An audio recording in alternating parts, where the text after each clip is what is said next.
이번에 김용희 선교사님께서 선교 부흥에 오실 때 선물을 하나 들고 오셨습니다. 선교사님께서 최근에 쓰신 책 복음을 영화롭게 하라라는 제목의 책을 들고 오셨어요. 한 1000페이지나 되는 참 감격적인 스토리가 많이 담겨 있었던 책이었습니다. 이 책에 보면 선교사님께서 전도한 스토리가 나오는데 고등학교 한 여선생님을 전도할 때였습니다.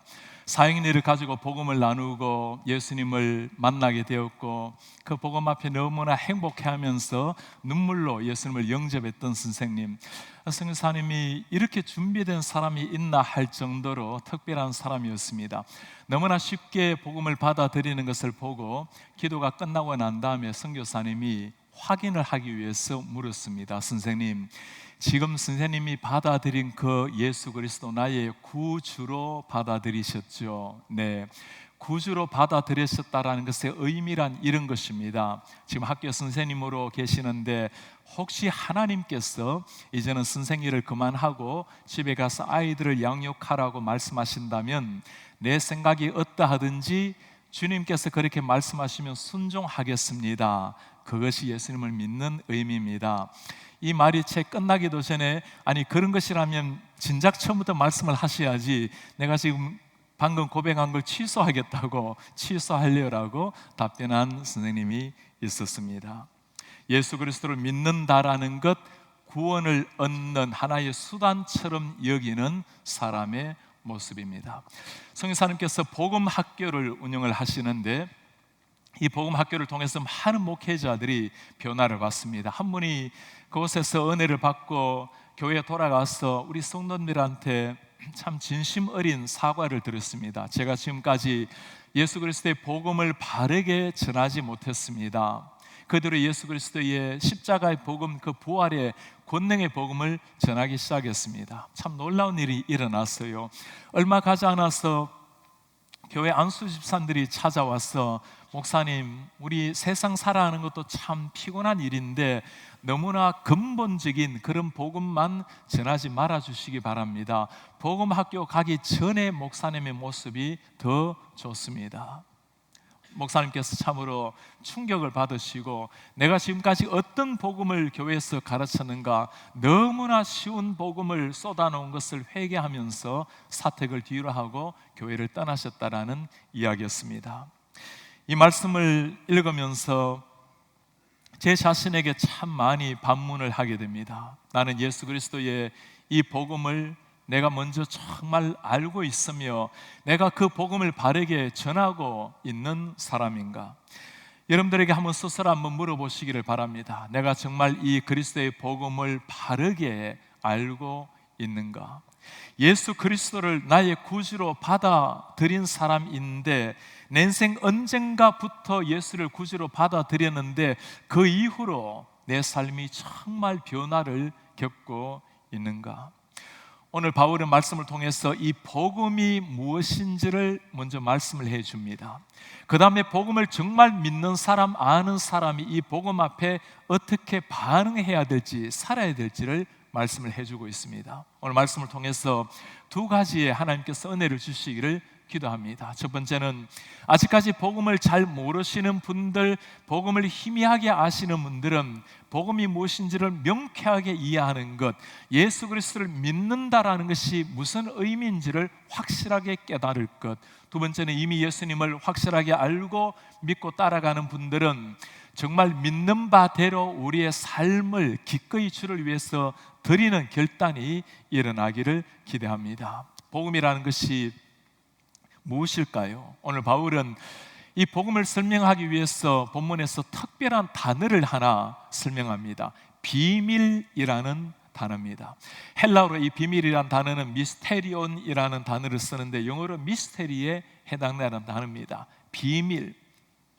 바울 서신에서는 이 비밀이라는 단어를 21번 이야기를 하는데 에베소서에는 6번이 나오고 그 가운데 3번이나 나오는 것이 오늘 이 본문의 말씀입니다. 3절에 보면 계시로 내게 비밀을 알게 하신 것은 하나님께서 하나님의 계시로 내게 비밀을 깨닫게 하셨다. 4절도 마찬가지입니다. 내가 그리스도의 비밀을 깨달은 것을 너희가 알 수 있으리라. 9절에도 하나님 속에 감추었던 비밀의 경륜, 하나님께서 지금까지 하나님의 구원 역사에 숨겨왔던 그 비밀을 이제 깨닫게 하셨다는 말씀입니다. 이 비밀이라는 것이 무엇일까요? 바울은 6절에 이 비밀을 이렇게 설명을 해놓았습니다. 이는 이방인들이 복음으로 말미암아 그리스도 예수 안에서 함께 상속자 되고 함께 지체되고 함께 약속에 참여하는 자가 됨이라. 비밀의 내용은 아주 간단했습니다. 이방인들도 예수 그리스도 안에서 하나님의 자녀가 된다라는 것, 누구든지 예수 그리스도를 믿으면 하나님의 자녀가 된다라는 것, 그게 비밀의 핵심입니다. 오늘날 우리에게는 이 말씀이 너무나 당연하게 들려오는 말씀인데, 당신은 예수 그리스도로 말미암아 주님을 믿음으로 말미암아 구원을 얻는다라는 것이 혁명과도 같았던 가르침이었습니다. 이 말씀은 구약의 배경에서 살펴봐야 이해가 됩니다. 이스라엘 사람들은 이방인들이, 이스라엘 외인들이 하나님의 자녀가 되기 위해서는 먼저 이스라엘 백성이 되어야 된다라고 가르쳤습니다. 이스라엘 백성들이 지키는 율법을 지키고 의식을 따라 행하고 종교적인 모든 관습을 행해야 이스라엘 백성 하나님의 자녀가 된다라고 생각한 겁니다. 바울은 오늘 그게 아니라고 말씀을 하는 겁니다. 종교적인 모든 것을 갖춘다고 하나님의 자녀가 되는 것이 아니라 하나님의 은혜를 따라서 예수님을 믿을 때 하나님의 자녀가 된다라는 것, 그거 가르치고 있는 겁니다. 그 긴 세월 동안 이것이 비밀로 감추어져 왔다라는 것이 우리 눈에는 참 이해가 되지 않습니다. 수천 년 역사를 가진 그 이스라엘 백성들이 감추어졌던 그 비밀, 그러나 예수 그리스도로 말미암아 드러난 하나님의 비밀, 오늘 우리는 이방인으로서 하나님의 자녀가 되었는데 이 말씀 앞에 우리의 가져야 될 첫 자세는 감격함입니다. 그렇게 성경을 달달 외우고 모소경을 가지고 율법을 가지고 성전을 가지고 아브라함의 자손이라고 외쳤던 사람들, 그들에겐 가여진 복음인데 오늘날 우리에게 드러난 복음이 되었으니 얼마나 감사하고 감격전 일이 아닙니까? 세상 많은 사람들에게 감추어진 이 말씀이지만 하나님이 은혜를 주셔서 우리에게는 깨닫게 하셨으니 우리가 이 말씀 앞에 가져야 될 자세는 감사와 감격이 될 것입니다. 교회를 오래 다닌다고, 성경을 많이 안다고 깨달아질 수 있는 예수가 아니기 때문입니다. 루돌프 불트만이라는 학자가 있습니다. 신학을 좀 공부하다 보면 누구나가 한 번쯤은 접할 수 있는 이름의 학자입니다. 참 경건한 부모님을 둔 가정, 그의 조상 할아버지는 아프리카에서 선교사로 보내었던 경건한 가정의 아들이었습니다. 신학을 공부했고 예수님의 일대기, 또 바울 쓰신 복음서, 많은 연구를 남겨서 오늘날 신학 공부하는 사람들이 거의 통과 의례처럼 보아야 될 책들입니다. 그러나 참 안타깝게 그분이 예수님의 이 비밀에 대해서, 공간복음의 예수님에 대해서는 그렇게 많이 연구했는데 정작 예수 그리스도를 인격적으로는 만나지 못했던 사람이었습니다. 예수님에 대한 이야기를 연구하면서 예수님 당시 때는 신화적인, 1세기는 신화적인 세상이었기 때문에 성경에서 신화적인 이야기들을 다 끌어내리기 시작합니다. 그러니 모든 기적들, 예수님이 이 땅에 오신 것, 성육신, 십자가 죽으시고 부활하신 것, 이 모든 것들이 다 신화에 지나지 않는 거예요. 신화를 다 끌어내리고 나니까 남는 것은 윤리밖에 없는 겁니다. 아무리 예수님에 대해서 연구하고 아무리 성경에 해박한 학자라 하더라도 예수 그리스도가 하나님의 아들이라는 것, 그것은 하나님께서 우리의 눈을 열어주셔야 깨닫는 특별한 비밀, 은혜입니다. 제가 신학대학원을 마치고 난 다음에 유학을 오기 직전에 히브리어 공부를 특별히 한 일이 있습니다. 구약을 전공을 했기 때문에 히브리 대학에서 박사를 마치신 분에게 공부를 하는데, 그 인격자시고 좋으신 분이신데 이분의 모습을 보면 늘 뭔가 그 평강이 없는 모습이 있어요. 저는 목사고 교수님이기 때문에 당연히 예수님을 믿는다고 생각을 했는데 성경을 그렇게 연구하신 분인데 예수님을 안 믿는 거예요. 저보고 그렇게 말을 해요. 내가 예수님을 참 믿으려고 애를 쓰는데 믿겨지지가 않는다고. 여러분, 예수님을 우리가 나의 주라고, 나의 구원자라고, 주인이라고 고백할 수 있는 것, 우리에게 이 비밀이 밝히 드러났다면 그냥 주어진 것이 아니라 하나님의 특별한 선물인 줄 알고 기뻐하고 감사하는 우리가 되기를 주의 이름으로 축복합니다. 여러분, 한번 이제 물어보시기를 바랍니다. 정말 이 예수 그리스도의 복음을 내가 가슴에 체험을 한 사람인가? 예수 그리스도 그분을 정말 내가 만났는지 오늘 세 가지 질문을 통해서 한번 점검을 해보려고 합니다. 첫 번째 질문입니다. 예수를 정말 만났다면 나의 주인이 바뀌어져 있는가?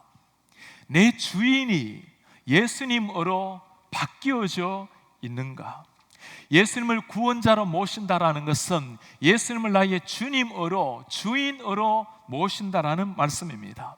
대부분의 사람들은 예수님을 나의 구원자로 모시게 되면 구원을 얻는다라고 생각을 합니다. 물론 구원자로 모시는 것 귀한 일입니다. 그러나 예수 그리스도를 우리가 나의 주인으로 모신다라는 것은 나의 구주로 모신다라는 의미입니다. 나의 구원자요, 나의 주님으로 모신다라는 거예요. Lord and Savior, 우리의 구원자요, 우리의 주님으로 주님을 받아들인다라는 말입니다. 제 신학교 같은 반 친구 중에 중국에서 오랫동안 선교 사역을 하는 친구가 있습니다. 이 친구가 지지난해 와서 특별한 간증을 해요.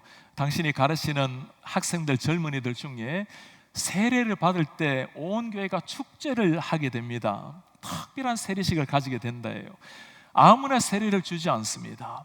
나의 구주가 된 사람에게 세례를 줍니다. 우리는 당연한 일 아닙니까? 구주가 되어야 세례를 주는 거죠. 그 고백뿐만 아니라 정말 구주의 의미를 이해한 사람, 나의 구원자로, 세이비어로 예수님을 받아들이는 사람과 나의 주님, 내 롤드로, 주인으로 받아들여야 세례를 준다라는 겁니다. 사람들 중에는 예수님을 믿기는 하지만 주일 성수를 제대로 하지 않은 사람, 예수를 믿는다고 고백은 하지만 물질 문제 해결이 안 된 사람, 예수님을 믿는다고 하지만 그러나 결혼하기 전에 동거하는 젊은이들 세례받지 못하게 합니다. 아직은 기다리라고. 정말 예수가 나의 구원자요 주님이 될 때 세례를 받으라고 권면을 한다고 합니다. 우리 분 중에 대부분의 성도님들은 당연히 예수님을 나의 구원자요 나의 주님으로 모시고 오늘까지 오게 될 것입니다. 그렇다면 정말 그 예수님이 내 구원자가 되셨는데 나의 주인도 내 주님이 되시는지 한번 물어보시기를 바랍니다.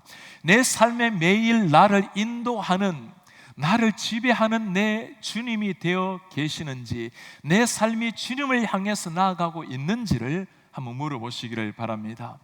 영국의 빅토리아 여왕, 참 신앙이 좋은, 또 백성들을 사랑했던 여왕이었습니다.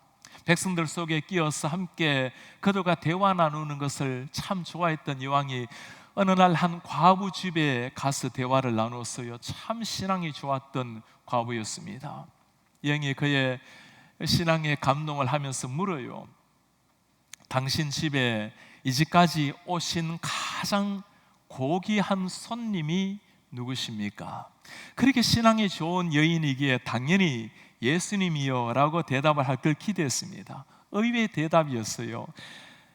바로 여왕 폐하입니다. 참 여왕이 실망스러운 눈빛으로 물어요. 하늘의 하나님께서 당신을 위해서 이 땅에 찾아오셨는데 어찌 예수님이 아니고 저란 말입니까?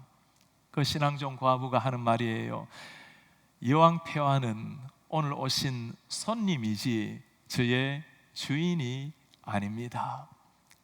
이제까지 예수 그리스도는 우리 집에 잠시 오신 손님이 아니라 저의 주인이십니다. 매 순간 내가 그분을 위해서 있고 그분을 위해서 살아가는 내 존재 자체가 그분을 위해서 존재하는 그분은 나의 주인이십니다. 우리 가운데 예수님을 필요에 따라서 나의 손님처럼 여기며 귀하게 모시는 분이 계시지 않으십니까? 예수님은 우리의 귀한 손님이 아니십니다. 내 전부가 되시는 우리의 주인이십니다. 두 번째, 예수님을 정말 믿고 있는지 물어볼 질문입니다. 내 최고 사랑의 대상이 바뀌어져 있는가? 나의 사랑의 대상이 주님으로 바뀌어져 있는가? 바울은 예수 그리스도를 만나고 난 다음에 세상 모든 것을 다 내려놓고 주님을 따랐습니다. 세상이 싫어서가 아니었어요. 예수님이 좋았습니다. 성경은 우리에게 예수님을 믿는다고 집을 팔고 은행 잔고를 없애라고 말하지 않습니다. 우리 자녀들 잘 양육하고 훌륭한 사람으로 키우라고 말합니다. 우리가 써있는 직업을 버리라고 말하는 것이 아니라 오히려 직업을 최선을 다해서 탁월한 일꾼으로 성실하게 일하라고 말씀합니다. 그러나 예수님을 믿을 때 성경은 확실하게 하는 것이 한 가지가 있습니다. 그 어떤 것도 하나님보다, 예수님보다 우선순위가 되어서는 안 된다는 겁니다. 아무리 귀중하게 보여도, 아무리 급한 일이 있다 하더라도 그것이 내 마음을 예수님보다 더 빼앗아가서는 안 된다는 겁니다. 우리 가운데 이 예수님을 향한 사랑 고백이 없는 사람이 누가 있겠습니까? 그러나 정말 예수 그리스도가 내 삶의 최우선순위에 있는지를 한번 깊이 물어보시기를 바랍니다. 요한 사도가 하는 말입니다. 이 세상이나 세상에 있는 것을 사랑하지 마라. 누구든지 세상을 사랑하면 아버지의 사랑이 그 안에 있지 아니하니라. 세상에 아무리 귀한 것이 있다 하더라도 예수보다 더 세상을 사랑할 때 아버지의 사랑이 그 안에 있지 아니하니라. 여러분, 한번 간단하게 점검을 해보시기 바랍니다. 정말 예수님이 나의 최고의 우선순위의 사랑의 대상인가? 중요한 결정을 내릴 때 여러분들의 삶의 최우선순위가 되는 것이 무엇입니까? 아이를 키울 때, 직장을 들어갈 때, 결혼을 앞에 놓고 가장 중요한 순간에 결정을 하게 만드는 그 가장 중요한 요소가 무엇입니까? 그 중심에 우리가 정말 사랑하는 예수님이 계신다면 이런 감사해야 될 일입니다. 만일 우리가 주님을 나의 주인이라고, 내가 최고 우선순위의 사랑 대상이라고 말하면서도 예수님이 최우선순위가 아니라면 우리는 단순하게 반응을 해야 됩니다. 그것이 바로 예수 그리스도를 주인으로 삼은 사람, 이 복음의 비밀을 깨달은 사람의 자연스러운 반응입니다. 세 번째, 예수님을 믿고 살아가는 사람들이 진실하게 물어봐야 될 질문, 내 인생의 가치관이 바뀌어졌는가? 가치관이 바뀌어졌는가? 이렇게 묻는 사람이 있을 겁니다. 예수님을 잘 믿고 행복하게 나름대로 잘 살면 되지, 꼭 내 가치관과 내 인생의 목적, 내 생각 다 바꿔야 됩니까? 네, 그래요. 바꿔야 되는 겁니다. 복음을 만날 때 일어나는 일이 이 변화의 일입니다. 복음을 만난다라는 것, 예수님을 만난다라는 것은 죽었던 사람이 살아나는 겁니다. 내가 예수 그리스도와 함께 십자가 못 박혀 죽고 예수와 함께 세례받아 장사 지낸 바 되고 다시 살아나는 것, 계속 바울은 죽었다가 살아난 사람이 그리스도인이라고 말합니다. 정말 죽었다가 살아난 사람이라면, 바뀌지 않는다면 무엇으로 우리가 죽었다가 살아났다는 것을 증명을 할 수가 있단 말입니까? 바울이 소리치는 말씀이 있죠. 그런즉 누구든지 그리스도 예수 안에 있으면 새로운 피조물이라. 이전 것은 지나갔으니 보라, 새 것이 되었도다. 이제는 새 것이 된 인생, 새로워진 인생, 주의 피의 능력이 있도다. 주의 피 믿어. 우리가 주님의 보혈의 능력을 그렇게 찬양하고 노래하는데 이런 말 물어보세요. 내 자신도 확신할 수 없는 나의 가치관도 하나 바꾸지 못한다면, 내 자신도 온전히 만족하지 못하는 내 성격도 하나 바꾸지 못하는 것이 복음이라면, 누가 정말 우리가 그것이 세상을 변화시키는, 죽었다가 살려내게 만드는 복음이라고 어떻게 우리가 말을 할 수가 있겠습니까? 여러분, 다시 한번 물어보세요. 예수님을 믿고 만나서 정말 이 주님으로 말미암아 내 가치관이 변화를 받았는가? 누구나 나름대로의 안경이 있기 마련입니다. 예수 믿기 전에도 우리도 나름대로의 자기의 가치관, 안경을 가지고 살아왔어요. 이제 예수님을 믿는 사람에게는 새로운 안경이 걸쳐져 있습니다. 예수라는 안경, 성경이라는 안경입니다. 예수님으로 세상을 바라보면, 사람을 보면 모든 것이 다 새로워지기 마련입니다. 이런 사람에게는 반드시 한 가지 공통된 목적이 있게 됩니다. 먹든지 마시든지 하나님의 영광을 위하여 하라. 어떤 일을 하든지 그 일 자체보다도 그 일을 통해서 정말 하나님이 영광을 받으시는가? 먹든지 마시든지 새로운 가치관이 일어나는 겁니다. 오늘 세 가지 질문을 드렸습니다. 내가 복음을 정말 깨달았는가? 예수 그리스도를 정말 내가 바르게 믿고 있는가를 점검하기 위해서 드렸던 세 가지 질문입니다. 그분이 나의 구원자뿐만 아니라 주인이 되어 계시는가? 그분이 내 모든 결정 행동의 우선순위가 되어 있는가? 그리고 그분으로 말미암아 내 가치관이 변화를 받았는가? 우리 신자에게는 너무나 기본적인 질문입니다. 그러나 이 질문을 깊이 생각하고 정직하게 반응을 한다면, 대답을 한다면 때로는 부대끼고 부담스러울 수 있는 질문입니다. 예수님을 믿을 때 구원자 예수만을 강조하게 되면 부담이 없어요. 예수님을 잘 믿고 구원을 누리고 행복하게 나름대로 살아가면 되는 겁니다. 그러나 예수 그리스도를 나의 Savior뿐만 아니라 Lord로, Lord and Savior로, 주님으로 받게 되면 그때부터는 부대끼기 시작하고 달라져야 되는 겁니다. 완벽한 삶, 98점짜리 삶을 말씀드리는 것이 아닌 겁니다.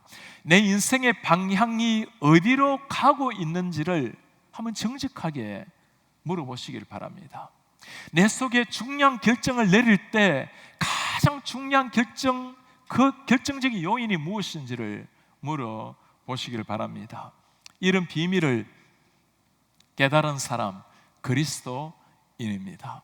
이런 그리스도인에게는 자연스럽게 나타나는 삶의 양식이 있어요. 오늘 바울이 하는 말입니다. 7절, 이 복음을 위하여 그의 능력이 역사하시는 대로 내게 주신 하나님의 은혜의 선물을 따라 내가 일꾼이 되었노라. 하나님이 내게 주신 은혜의 선물을 따라 복음의 일꾼이 되었노라. 사도 바울, 복음을 몰랐을 때도 그는 종교인으로는 완벽하게 살았습니다.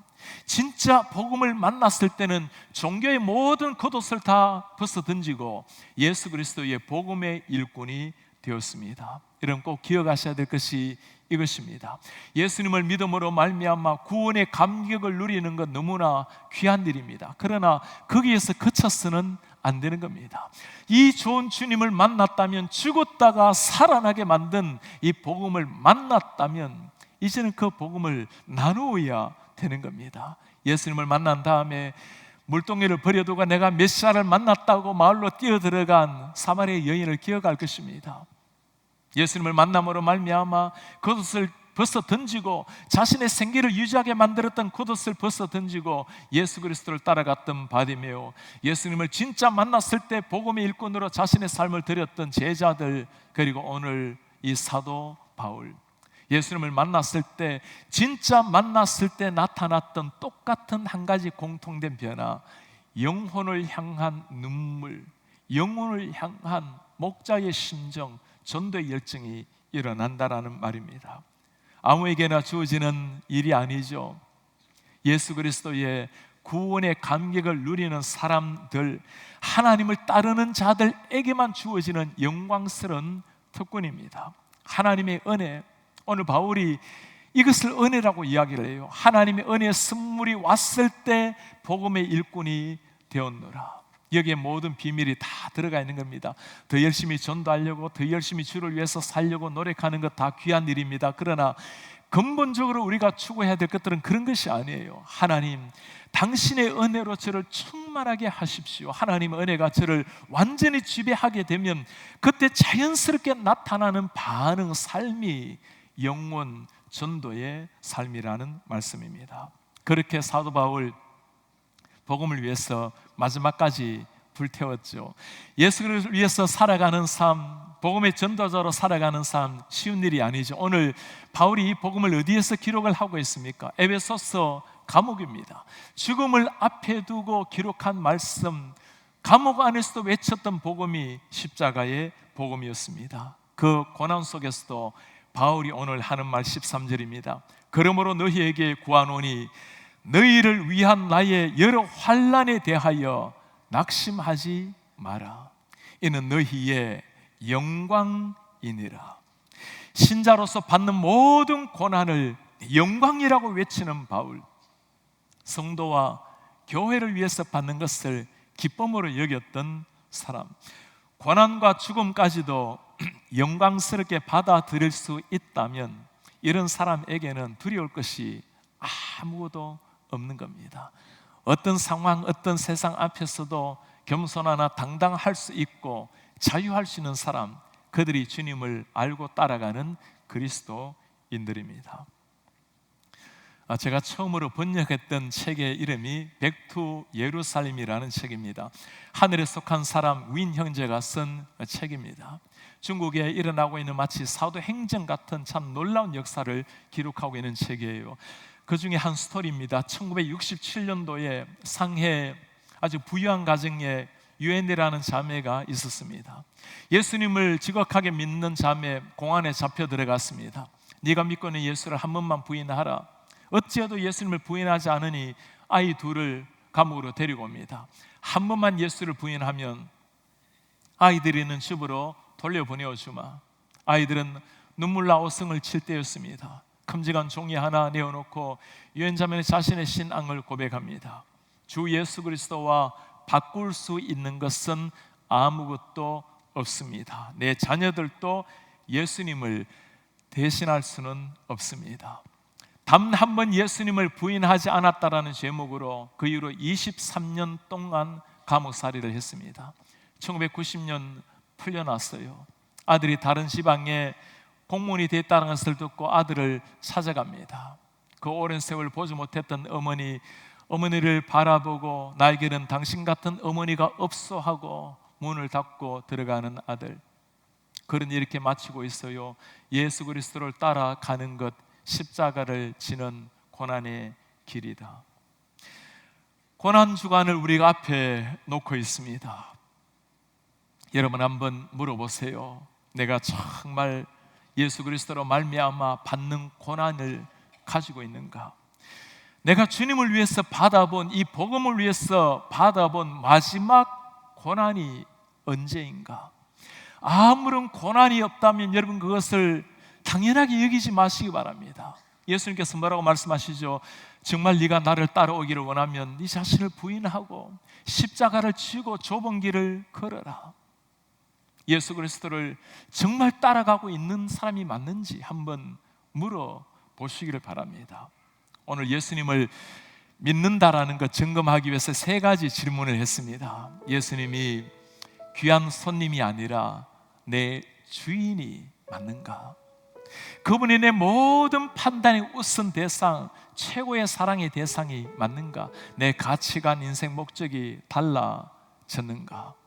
그런 사람에게서 나타나는 자연스러운 삶이 예수 그리스도의 십자가의 복음의 정인으로 살아가는 삶이란 말씀을 드렸습니다. 만물이 깨어나는 봄날입니다. 무엇보다도 깨어나야 될 것, 우리가 사랑하는 영혼, 사람의 생명입니다. 이 봄이 가기 전에 여러분들의 가정에 주님을 만나야 될 그 귀한 분들, 여러분들 친구들 중에 주님을 만나서 생명을 얻어야 될 그 귀한 분들 꼭 주님께로 올려서 봄날에 생명이 싹 트듯이 하나님 안에서 영혼이 싹 트는 감격을 누리는 이런 우리가 되기를 축복합니다. 그것이 오늘 예수 그리스도를 나의 구주로 모시고 살아가는 사람, 오랫동안 감추었던 이 비밀을 깨닫고 비밀을 누리며 살아가는 사람의 의미요 인생의 행복입니다. 다 같이 일어나셔서 오늘 말씀을 기억하시면서 우리 찬양으로 신앙 고백을 드리겠습니다. 예수 누구십니까? 열방의 소망입니다. 예수가 누구십니까? 우리의 위로자입니다. 온 땅의 영원한 생명 우리 위에 죽으시고 살아나신 예수 그리스도, 우리 찬양하겠습니다.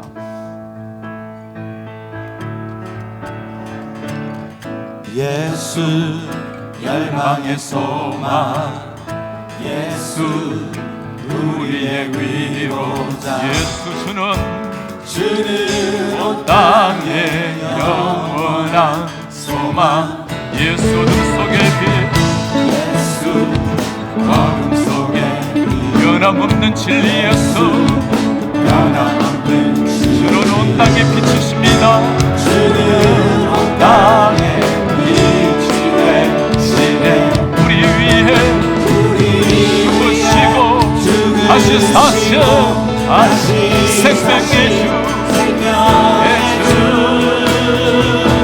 주님만이 소망이요 변함없는 반석이라. 주님만이 온 세상을 비추시네. 죽음에서 부활하신 우리 구주 영광의 모든 자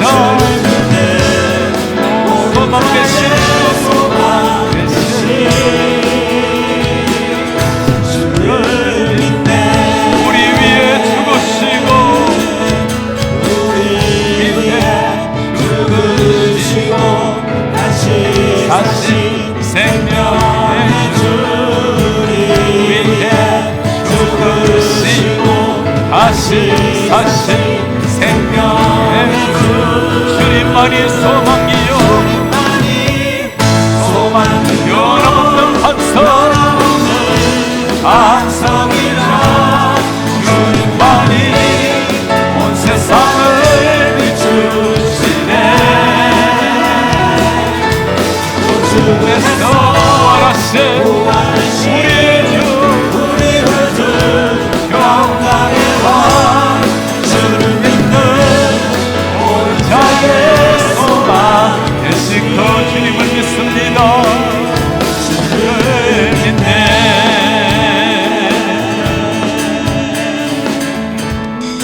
한번 물어보시기를 바랍니다. 오늘 이 비밀을 깨닫고 비밀을 간직한 사람들, 우리 주 예수 그리스도가 나의 주인이 되셨습니까? 정말 주인이 바뀌어졌습니까? 예수 그리스도가 내 판단의 모든 것의 우선순위, 내 최고의 사랑의 대상이 맞으십니까? 정말 내 가치관이, 인생의 목적이 바뀌어졌습니까? 하나님의 은혜로 구원을 받았다면 바뀌어져야 할 사람들입니다. 그런 사람에게서 나오는 자연스러운 삶, 영혼을 향한 전도를 향한, 영혼을 향한 눈물이라 했습니다. 주님, 제가 주님을 나의 구주로 고백을 합니다. 우리의 구원자여 우리의 주님이십니다. 주님이 나의 우선순위요 나의 사랑의 대상입니다. 주님이 나의 진정한 지구한 가치관입니다. 우리 주님, 그렇게 살아내게 하시고 우리의 삶으로 주님이 우리의 주인 되심을 증거하는 하나님의 사람들이 되게 하여 주옵소서. 온 교회가 그냥 교회를 다니는 사람이 아니라 주님을 진짜 나의 구주로 믿고 나의 구원자로 믿는 참된 신자로 하나님의 공동체를 이루게 하여 주옵소서. 한 목소리를 기도하겠습니다. 주님 고맙습니다. 주의 크신 이름 높이며 우리 하나님, 우리에게 행하신 위대한 감사세. 하나님 아버지, 그 사람들의 모든 백성으로 하여금 이 말씀 앞에 우리를 숙이고 이제 주인을 받으면서 예수를 주로 주인을 삼으면서 하나님의 주를 영원하게 하는 인생으로 주님 앞에 나아갈 수 있도록 주의 은혜를 도와여 주시옵소서. 우리 하나님 아버지입니다. 우리 하나님의 사랑의 최고의 대상이니 우리가 주님 앞에 열망하며 갈망하나이다. 하나님 아버지 사랑하시는 이 마음을 새롭게 심어주십시오. 이 은혜를 새롭게 심어주십시오. 우리 새 마지막 순간까지 주님을 너의 주인으로 최고의 사랑의 삶으로 주님 앞에 변화된 가치관으로 살아내며 영혼을 향한 전도해 주시옵소서.